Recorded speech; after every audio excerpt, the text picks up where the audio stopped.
राज्यात सप्टेंबर महिन्यात झालेल्या अतिवृष्टीमुळे आणि पुरामुळे 65 लाख हेक्टरवरील पिकांचं नुकसान झालंय।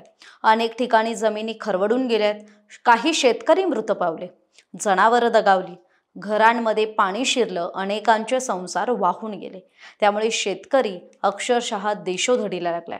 साधारणतः 50 लाख शेतकरी हा सप्टेंबर महिन्यातल्या पुरानं बाधित झालाय। या शेतकऱ्यांसाठी महाराष्ट्र सरकारनं आज 31,628 कोटींचा पॅकेज जाहीर केलाय। मुख्यमंत्री देवेंद्र फडणवीस आणि उपमुख्यमंत्री अजित पवार आणि एकनाथ शिंदे यांनी एकत्रित पत्रकार परिषद घेऊन याबाबत माहिती दिली। महाराष्ट्राप्रमाणे कर्नाटकातही अतिवृष्टीमुळे शेतकऱ्यांचं मोठ्या प्रमाणात नुकसान झालंय। कर्नाटक सरकारनं सप्टेंबर महिन्याच्या अखेरीस मदत जाहीर केली।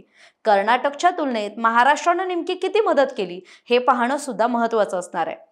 आता isakal.com आहे देशातील नंबर 1 ची मराठी न्यूज वेबसाईट। प्रत्येक अपडेटसाठी isakal.com ला नक्की भेट द्या। कर्नाटकचे मुख्यमंत्री सिद्धरामय्या यांनी प्रति हेक्टरी 8,500 रुपये म्हणजे 8,500 रुपये अतिरिक्त भरपाई देण्याची घोषणा केली।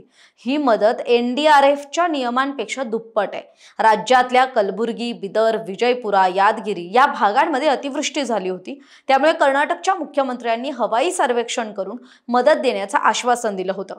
कर्नाटक सरकारनं जाहीर केल्याप्रमाणे कोरडवाहू शेतकऱ्यांना 8,500 रुपयांऐवजी 17,000 रुपये हेक्टरी मिळणार आहेत। हंगामी बागायती शेतकऱ्यांना 22,500 रुपये हेक्टरी मदत मिळेल, तर बागायती शेतीसाठी 31,000 रुपये देण्यात येणार आहेत। शेतकऱ्यांना देण्यात येणाऱ्या या अतिरिक्त मदतीमुळे कर्नाटक सरकारच्या तिजोरीवर 2,000 कोटींचा बोजा पडणार आहे। आता कर्नाटकची मदत आपण पाहिली तर समजून घेऊयात महाराष्ट्रातल्या शेतकऱ्यांना किती मदत मिळणार आहे। तर देवेंद्र फडणवीसांनी केलेल्या घोषणेप्रमाणे कोरडवाहू शेतीसाठी हेक्टरी 18,500 रुपये म्हणजे 18,500 रुपये, हंगामी बागायती शेतीसाठी हेक्टरी 27,000 रुपये, बागायती शेतीसाठी हेक्टरी 32,500 रुपये, विमा उतरवलेल्या 45 लाख शेतकऱ्यांना अतिरिक्त 17,000 रुपये हेक्टरी मिळणार आहेत। तर मृत पावलेल्या दुभत्या जनावरांसाठी 37,500 रुपये आणि यात विशेष महत्त्वाची गोष्ट म्हणजे इथे दुभत्या जनावरांसाठी कुठलीही संख्येची किंवा नियमाची अट ठेवलेली नाहीये। तर घर वाहून गेलेल्या शेतकऱ्यांना प्रधानमंत्री आवास योजनेतून नवं घर बांधून देण्यात येणार आहे।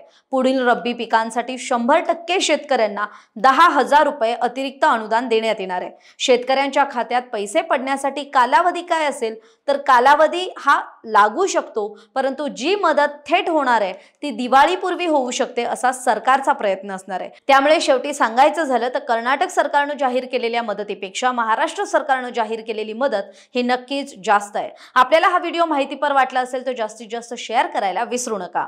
धन्यवाद। महाराष्ट्रातील सर्व बातम्यांचे विश्वासार्ह व्यासपीठ सकाळच्या सर्व सोशल मीडिया प्लॅटफॉर्मला लाईक, फॉलो आणि सबस्क्राईब करा। तसंच सर्व नोटिफिकेशनसाठी बेल आयकॉन प्रेस करायला विसरू नका।